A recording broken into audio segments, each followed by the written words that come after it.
রাষ্ট্রের দ্বিতীয় সর্বোচ্চ পুরস্কার ২১শে পদক ২০২৫ ঘোষণা করা হয়েছে। বিভিন্ন ক্ষেত্রে গুরুত্বপূর্ণ অবদানের স্বীকৃতিস্বরূপ দেশের জাতীয় নারী ফুটবল দল ও ১৪ নাগরিককে ২১শে পদক ২০২৫ দেওয়ার সিদ্ধান্ত নিয়েছে সরকার। আপনারা কি জানেন ২১শে পদক কী আর কেনই বা এই পদকটি দেওয়া হয়? চলুন জেনে নেওয়া যাক। ২১শে পদক বাংলাদেশের একটি জাতীয় ও দ্বিতীয় সর্বোচ্চ বেসামরিক পুরস্কার। বাংলাদেশের বিশিষ্ট ভাষা সৈনিক, ভাষাবিদ, সাহিত্যিক, শিল্পী, শিক্ষাবিদ, গবেষক, সাংবাদিক, অর্থনীতিবিদ, দারিদ্র্য বিমোচনের অবদানকারী প্রতিষ্ঠানকে জাতীয় পর্যায়ে অনন্য অবদানের স্বীকৃতি প্রদানের উদ্দেশ্যে ১৯৭৬ সাল থেকে ২১শে পদক প্রদান করা হচ্ছে। তাই আজকের ভিডিওতে আমরা জানব ২১শে পদক ২০২৫ কারা কারা পাচ্ছেন। চলুন এক নজরে দেখে নেওয়া যাক। ১. আজিজুর রহমান, তিনি শিল্পকলা চলচ্চিত্রের জন্য এই পদকটি পাবেন। ২. উস্তাদ নীরদ বরণ বড়ুয়া, তিনি শিল্পকলা সঙ্গীতের জন্য এই পদকটি পাবেন।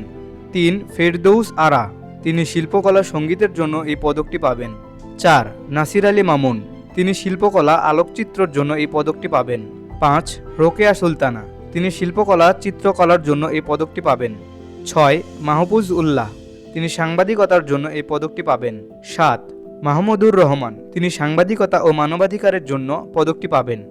৮. ডক্টর শহীদুল আলম, তিনি সংস্কৃত ও শিক্ষার জন্য এই পদকটি পাবেন। ৯. ডক্টর নিয়াজ জামান, তিনি শিক্ষার জন্য এই পদকটি পাবেন। ১০. মেহেদী হাসান খান, তিনি বিজ্ঞান ও প্রযুক্তির জন্য এই পদকটি পাবেন। ১১. মোহাম্মদ ইউসুফ চৌধুরী, তিনি সমাজসেবার জন্য এই পদকটি পাবেন। ১২.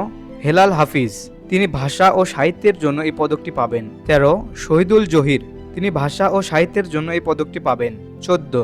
মইদুল হাসান, তিনি গবেষণার জন্য এই পদকটি পাবেন। ১৫. বাংলাদেশ জাতীয় নারী ফুটবল দল, দলটি ক্রীড়ার জন্য ২১শে পদক পাবেন। প্রতি বছর ভাষা আন্দোলনের শহীদদের স্মরণে ২১শে পদক প্রদান করা হয়। সুপ্রিয় দর্শক, এমনই তথ্যবহুল ভিডিও পেতে আমাদের সাথেই থাকুন। এতক্ষণ ভিডিওটি দেখার জন্য আপনাদের সকলকে আন্তরিক ধন্যবাদ।